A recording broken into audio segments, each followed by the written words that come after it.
Assalamualaikum warahmatullahi wabarakatuh. Selamat malam. Perkenalkan kami dari kelompok Manufaktur Predictive Maintenance. Namun pertama-tama kami ucapkan terima kasih dan selamat malam pada teman-teman dan rekan-rekan terutama menyaksikan presentasi kami. Baik, pertama-tama izin memperkenalkan diri dari saya yaitu Rambang Widyadana dengan NPM 039. Kemudian ada Ham dan Fahmi Utomo dengan NPM 004. Ada Rufdaru Sasono dengan NPM 028, ada Yogi Hanusanjaya dengan NPM 035, dan juga ada Givari Rianda Praditya dengan NPM 036. Baik, untuk selanjutnya kami akan menjelaskan dataset yang kami gunakan untuk proses pembangunan model ini. Yang pertama yaitu dataset kami ini memiliki 3 jenis dataset. Yang pertama ada elevator predictive maintenance dataset, kemudian ada predictive maintenance dataset dan juga predictive maintenance dataset air kompresor. Ketiga dataset ini kami dapatkan dari sebuah website dataset bernama Kaggle. Dataset ini sama-sama memuat mengenai data prediksi kegagalan mesin. Baik, selanjutnya untuk penjelasan dataset pertama yaitu ada elevator predictive maintenance dataset.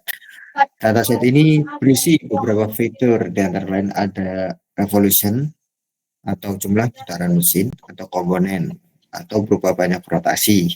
Yang kedua ada humidity atau kelembapan lingkungan. Kemudian ada vibration atau getaran mesin atau juga struktur elevator. Yang kedua ada variable X1, 2 hingga 5 yaitu sebuah fitur sensor tambahan pada mesin. Baik, untuk selanjutnya akan dijelaskan oleh teman saya. Yang kedua ini yaitu ada Predictive Maintenance Dataset AI4E 2020. Di sini ada beberapa fitur, yaitu salah satunya adalah Product ID, yaitu di mana identitas mesin tersebut. Lalu ada type dengan kategori L, M, dan H. Selanjutnya dataset ketiga yaitu Predictive Maintenance Dataset, yaitu air compressor dengan 26 fitur yang bisa dibaca di presentasi tersebut. Salah satunya ada RPM atau kecepatan mesin. Selanjutnya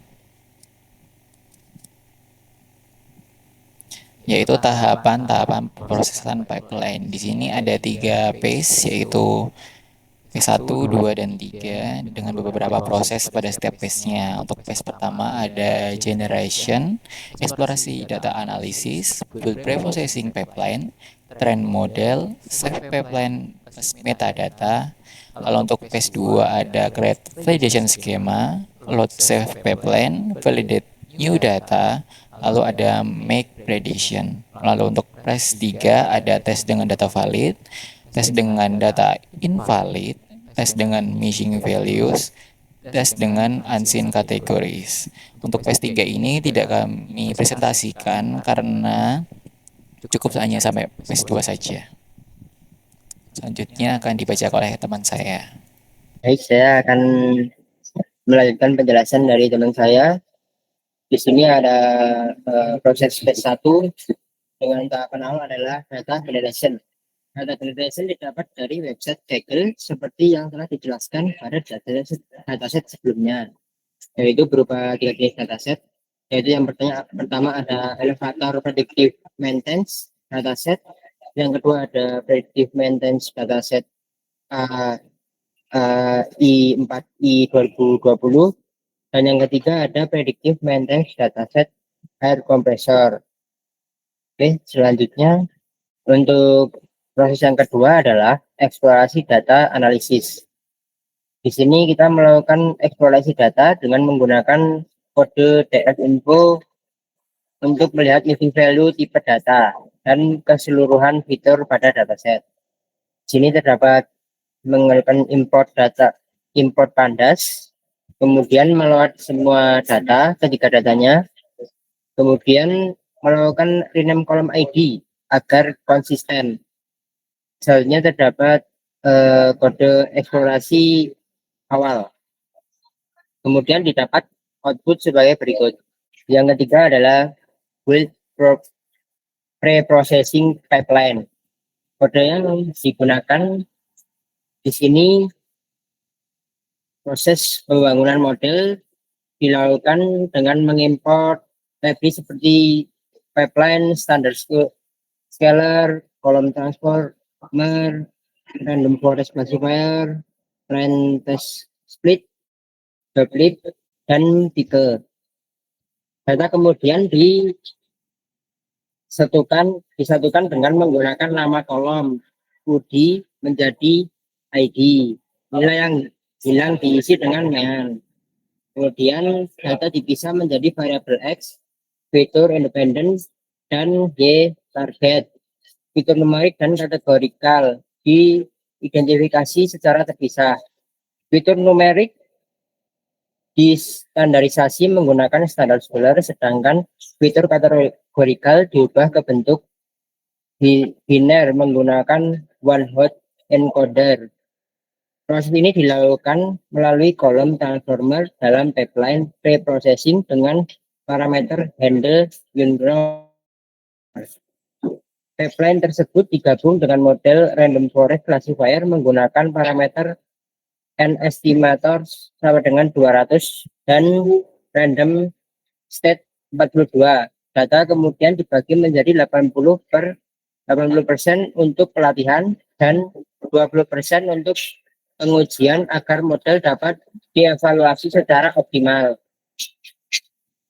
Baik, selanjutnya akan dijelaskan oleh teman saya. Selanjutnya yaitu langkah keempat yaitu train model. Tahap ini adalah proses pelatihan model yang memanfaatkan pipeline terintegrasi di mana perintah pipeline.feed secara otomatis menjalankan seluruh alur kerja dari preprocessing data, standarisasi fitur numerik dengan standar scalar hingga pelatihan model klasifikasi atau random forest classifier. Pendekatan pipeline ini memastikan proses transformasi data dan pelatihan dilakukan secara konsisten, mengurangi risiko data leakage, serta mempermudah evaluasi dan penyimpanan model yang terstruktur. Nah, untuk langkah yang kelima yaitu save pipeline plus metadata. Untuk kode yang digunakan seperti itu. Ya, dan tahap ini menyimpan model dan metadata untuk penggunaan ulang. Pipeline yang telah dilatih disimpan dengan joblib sebagai maintenance pipeline.pkl, mencakup seluruh proses preprocessing dan model random forest. Metadata berisi fitur numerik, kategorikal, dan target disimpan dalam metadata.json agar memudahkan deployment dan validasi tanpa pelatihan ulang. Selanjutnya kita masuk ke phase 2. Untuk langkah pertama yaitu create validation schema. Tahap ini membuat skema validasi data menggunakan Pydantic untuk memeriksa tipe, batas, nilai, dan kategori L, M, dan H. Selanjutnya, file metadata.json dibaca untuk memastikan kolom pada data baru sesuai dengan data training. Fungsi validate data memeriksa kesesuaian kolom, tipe data, dan missing value tanpa menghentikan proses pipeline. Selanjutnya dilanjutkan oleh Mas Adit. Baiklah, di sini saya akan melanjutkan presentasi dari teman-teman saya yang tadi. Jadi kita masuk ke bagian load save pipeline. Nah, tahap ini tuh tahap yang akan membuat kembali model pipeline yang telah dibuat dan disimpan sebelumnya. Next.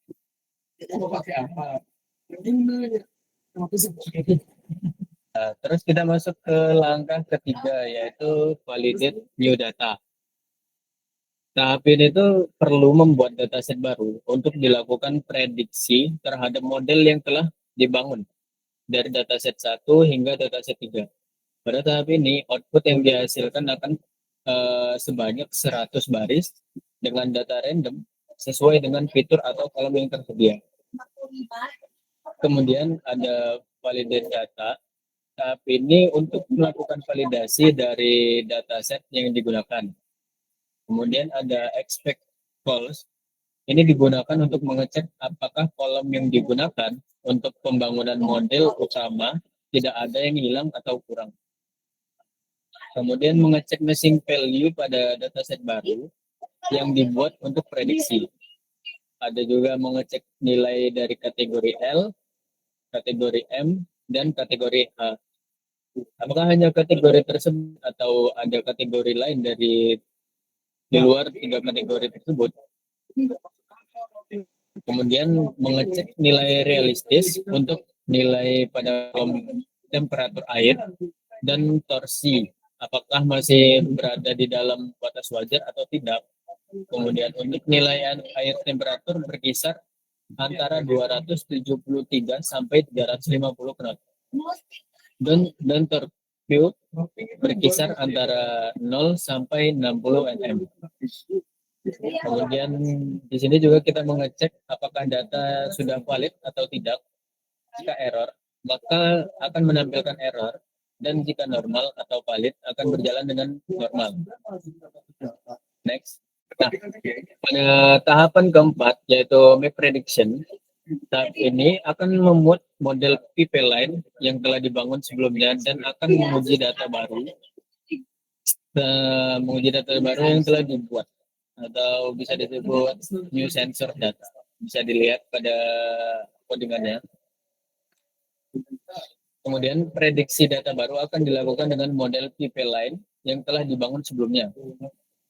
Kemudian outputnya bisa dilihat ada 5 baris teratas dari dataset baru, menghasilkan 0 pada prediksi kegagalan, yang artinya tidak adanya kegagalan mesin pada 5 baris teratas dataset tersebut.